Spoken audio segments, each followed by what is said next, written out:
usual, ay kademonyo na naman si David. Pero yung pinaka-eksena ngayon ay kasal namin ni Catherine. Nagkaroon ng konting aberya dahil lumating si Camille. Kaya may nagawa na naman akong hindi kaaya-aya. Siyempre ang nararamdaman ni David ngayon, nakuha ko na lahat.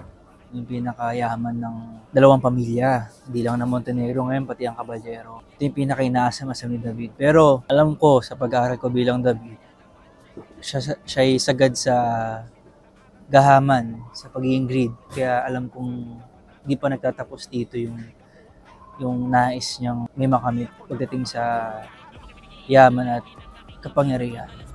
Anong kasalanan ko? Nagkulang pa ako, David.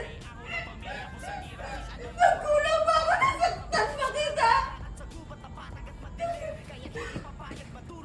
Mahal kita.